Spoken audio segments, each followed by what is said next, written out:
everyone. Today I brought in my friend whose name is Bryan. Say hi, Bryan. Hi, Bryan. Hi, he said hi, Bryan. That was old Clever. school. Right. Anyway, so Bryan's here to talk to us today about his job. Bryan, where do you work?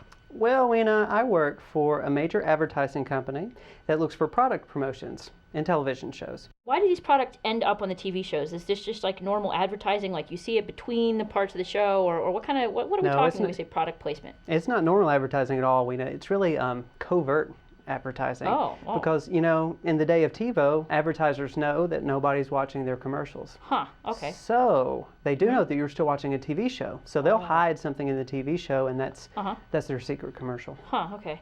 But they hide it in such a way that people will actually see it. Right, it's hidden, but it's not really hidden. They will be competing for state-of-the-art HP computers. Of course, you get a ton of new HP gear. A lot of you are familiar with the HP ads. Now you guys are going to create your own ad. What are you doing, like as you were sitting at your desk?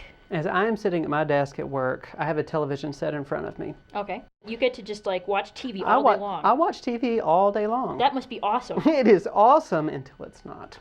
Oh. After a while, you realize that you're watching TV for your job. And so if you just pay attention to the TV show, and if you laugh at the TV show, or if you're really sucked into the drama or watching the sports game, you miss everything that you're supposed to be looking for because you're so busy watching the TV show. Now, when I watch TV at home, just for me, I end up seeing things. Like I'll be watching reality TV. Dead people. He sees them in the show. Do you see dead people in the show? Not unless I'm supposed to. Are they branded dead people? If you just see a can on a counter that's red and white, you might assume that it's Coca-Cola. Okay. But if it doesn't specifically say Coke on that can, I don't count it. Because a lot of shows have fake products that they put on that just look like a Coke can or just look like, you know, a Starbucks cup. I mean, what if they just showed like that big swooshy bit on the Coke that, you know, like Coke has the swoosh on it? The swoosh? Yes, well, the swoosh is technically their logo. Right, okay. So if it's technically a logo, I can say I saw it. Okay. About how many of these would there be on like a given show? Like if I'm watching like a 30-minute sitcom, there might be 4 or 5 different things. But if you're watching something like on Bravo, like Project Runway or one of their contest reality shows, Saturn is going to sponsor every one of those shows.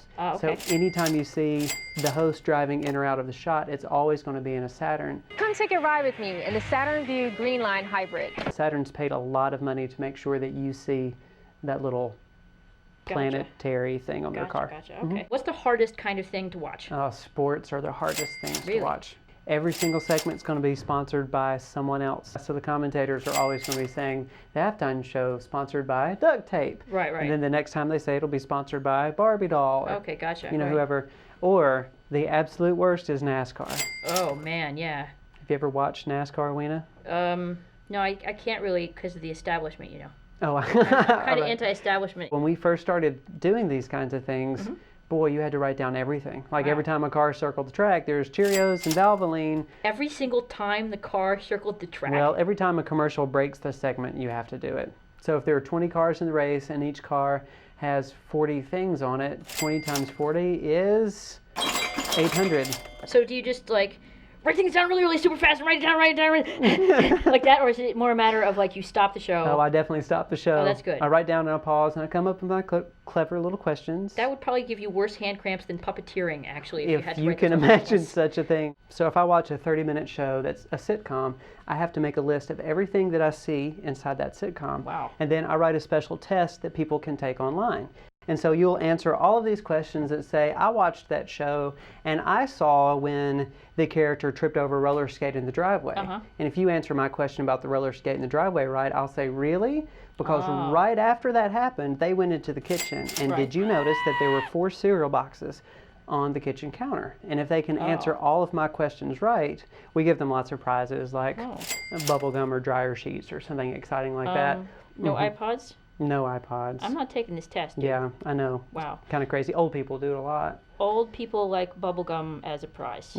Keep that in mind, okay, everybody? If you're looking for what to give Grandma for, well, maybe she doesn't have any teeth. Anyway, so... Dryer sheets. Dryer sheets, but don't let her chew on those, because that's a bad idea. My company says we're willing to spend a lot of money giving you free stuff because all of these advertisers are willing to give us a lot more money for the information that we can gain by people like me watching television and writing these quizzes. So my sister isn't here today. she stayed at school because she's a big lame-o, but I figure I should maybe ask some questions on her behalf. Why does this matter? I mean, like, does it? It's a big deal. I mean, if you put products in a show, it looks more like real life. I mean, if I was in my kitchen and I had a box of Schmearinos instead of Cheerios, you know, like people would be like, "Oh, that's so fake," you know. So, I mean, does it matter in the grand scheme of things? You know, I don't know if it does or not. I know that when people take our tests, lots of times they're able to say, you know what, I did see the box of Cheerios back there on the counter. And I'm not sure if that makes people buy more Cheerios, but it makes people think about Cheerios. What I've been wondering, I watch the Colbert Report and the Daily Show a lot. What is the crap with the Doritos? Have they been getting product placement money for saying Dorito, Dorito, Dorito, Dorito, Dorito all the time? They have. They're actually getting money for that? I think so. Screw you, Stephen Colbert! Well, anyway, thanks very much for coming on the show. This was a lot of fun, and I think we all learned a lot. Yeah, so, thanks very much. Great. Thank you. Thanks.